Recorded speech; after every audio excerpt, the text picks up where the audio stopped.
What's going on, Pixel Hackers? Christian Lovrecich from PixlFeed here. And in this video, we're going to talk about what is ROAS and how to set expectations with ROAS when it comes to Facebook ads. But before we get started, make sure to smash that like button, subscribe to the channel, and let's dive right in. So let's start by explaining what ROAS is. Essentially, ROAS is the metric that us advertisers follow when we're running ads through Facebook, Google, or any platform for that matter. It stands for return on ad spend. It's the metric that tells us how much money we're getting back for all the money that we're putting in. So for example, if I put $1 in, I want to see if I'm getting at least another $1 back, double that money or triple that money. So I pulled up some examples of some accounts that I run to give you a realistic view of what your ROAS should look like when it comes to Facebook ads, or what your ROAS expectations should be with Facebook ads. I'm going to show you how it can be manipulated to make it look really good and deceitful, and how it really needs to look, and how deceiving it can be because it doesn't give you an overall picture of the whole business. Especially if you're a store owner or you have your own business, ROAS does not give you the number for your whole business overall. So I'm also going to show you how you can calculate all of this stuff towards the end there. So account number one that I have pulled up, when I pull it up, I can break down my dashboard. And then when we look at it, we look at this and it gives me a ROAS of 47x, meaning that for every dollar that I put in, I made $47 back, right? So the spend on this account was 425, and then I made back 20 grand. That sounds amazing, right? Holy whoa, that is amazing numbers. It's the dream come true.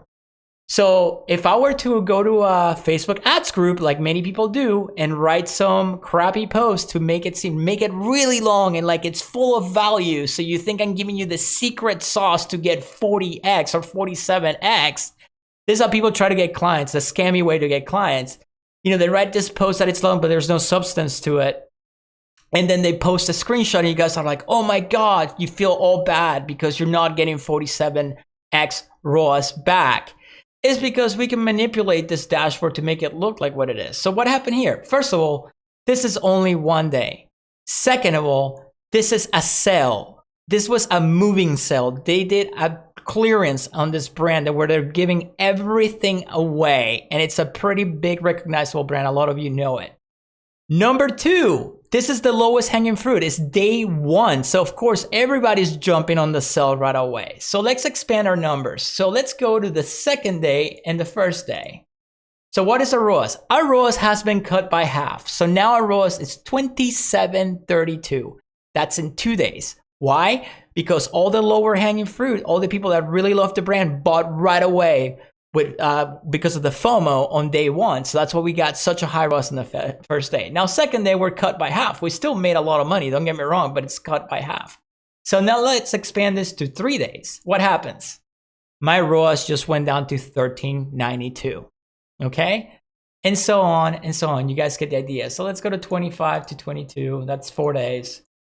And now my ROAS dropped to 7 for the duration of the sale, because we took advantage of the low hanging fruit. And then at this point, we sold out of inventory. So I had to stop the campaign. Also, keep in mind that this is all retargeting traffic of people who have been organically to the site, email campaigns. We pushed it really hard on email, and your engagement campaigns and retargeting audiences and so on and so on. So let's move on to another account to give you an overall picture of what a healthy account looks like under normal circumstances. So this is a top of the funnel, middle of the funnel, and retargeting, along with a little bit of lead generation.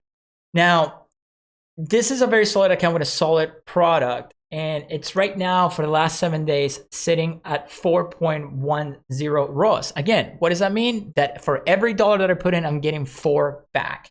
So $17,000 in sales. And we put in how much? $4,000 and into the budget.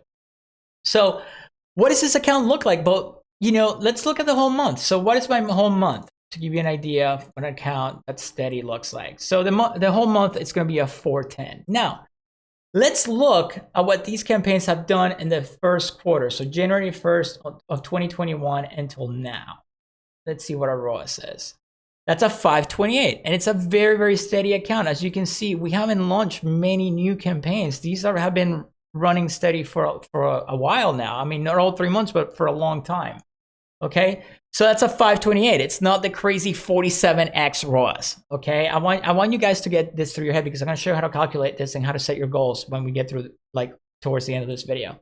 So now you got that. I mean, but that's not the overall picture. I'm just showing you what's running. If I take this filter off and I go to lifetime, it's going to show me the whole account, and I can bet you it's somewhere around there, but it's probably a little bit lower, but it's done $2 million in sales. We're probably not going to see the overall number, but you can see the amounts right here. Yeah, because Facebook's kind of messed up right now. But let's move on to the next account. Actually, before we move on to the next account, I want you to keep something in mind. The average order value, this is very important, on this account is $279. The average order value on the first account, it's $92, so $100. So keep that in mind. Okay, we have good average order values. That's how we can achieve higher ROAS numbers. Now, the next account for real. So now this is an account that, believe it or not, the average order value is only in the $30 range. But this is such a passionate audience with passionate products that people go crazy about. So this is why it's so important to pick a product based on the targeting that you're going to do, because this is how you can get a steady 3x, 4x, 5x account, even with a low average order value. Actually, this is the average order value here. It's low, and I actually want to bring it up. So I'm working on that right now to try to bring this number up, because if we're doing 2 to 3, sometimes even 4 X ROAS on an account like this with such a low AOV, average order value, that means that I have room to make even more money if I just bring more products on, or I create bundles to bring that return ad spend up. So if you're dealing with a client, or you have a store that has a low average order value like this, but people are not passionate about it, you're most likely not going to see those numbers. This is a very exceptional audience. So if you're dealing with a client that has a low AOV and then they're complaining about results, guess what? It's probably not a passionate product with a passionate audience. So that's what a low AOV account looks like here, with a very, very passionate audience. A steady 3, 2.8, 2.5, somewhere in there. Now, let me show you another smaller account that has a super, super passionate audience. This has only been running for literally not even a week. So if I go in here and filter this by selection, you guys can see that it's just an engagement audience and a retargeting audience. And it's a steady 192 right now, but I was testing, which is amount spent 736, and they made 1415 back. But let me pull the curtain, because you don't know what's going on. Oh yeah, you're probably saying to yourself, that's a very low ROAS, Christian. You don't know what you're doing. Well, here's what I did, people. I launched a bunch of retargeting audiences, right, to see which one's going to perform the best. And I just picked my best performing ones right here, which are these two. And if I isolate them, the ROAS on those two, it's going to be 2.9 if I do the math correct, if I did the math correctly, or close to that. Well, now I know that this is just the start, because it's just an engagement campaign. And the AOV on this account, again, it's a super passionate audience, super passionate product. It's under $30, $19.75, $18. So you got to be really good to be able to pull this off, and you got to have a really good brand. So now that I know I'm pulling those with those audiences, I'm expanding into others. So see how the overall picture gives you a better idea? You pull the curtain, this is how you really see what's going on. And this is not even giving us the real numbers behind the business. So I'm going to show you how to calculate the real numbers behind your business, and I'm going to give you guys access to this calculator. I'm going to share it with you so you know your numbers, so you can explain them to your clients. So what we have here is basically a standard e-commerce calculator that we use when we're trying to figure out our numbers and where we need to be at in terms of my cost per acquisition or my ROAS. So as you can see here, you have average order value, product costs, credit card fees, merchant account fees, because we have merchant account fees. These are numbers that you guys don't even think about when you launch a store, and most clients don't even think about this. Fulfillment costs, how much is it costing me to fulfill those orders, right? How much am I paying for my shipping labels or boxes or whatever, and labels and all that? This gives you the gross profit margin, the percentage cost, and all that stuff. And then it's going to give you your targets. What what your AOV needs to be at, what your cost of goods is plus shipping, profit per order, what your break-even ROAS you need to be at to break even, your targets if you want to be up 10, 15, or 20%. And then this is just to put your fees. So let's say, like on that account, let's start with the one that was on sale. So it was 92 average order value. So product cost, I have no idea what it is, but let's set it at, I don't know, 15. Just to throw a number, okay? So let's say my product cost is 15. My credit card fees are 230, that's pretty standard. Merchant fees, that's pretty standard. Shipping costs, that's pretty standard, 350. Fulfillment costs, let's do it at 245 just for standard. So my total cost for my product is $23.55. It's not 15, it's $23.55. Okay? Remember that number, $23.55. That means my profit margin with an AOV of $92 is going to be 74.40% gross profit.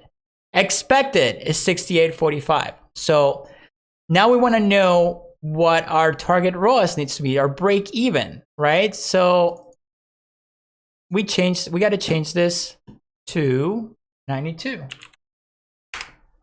So now I know that my total break even ROAS for this account is 1.34, right? If I want to make a 10% margin over that, it needs to be 1.55. If I want to go 15, 1.68. If I want 20% margin, 1.84. And obviously the higher you go, the more money you will make. But this gives you a better overall picture. So what I'm going to do for you guys, I'm going to put the calculator in the first comment or in the description. You guys can download it and hopefully use it for your business. And I hope this gives you an overall picture of what a realistic ROAS should be for your store or for your clients. Guys, if you like that video, make sure to check out the links in the description below. Help support the channel. And as a bonus, remember, you can download the calculator down in the comments. And if you want to keep learning about Facebook ads, digital marketing in general, make sure to check out one of the videos right above me. And I will see you guys in the next video.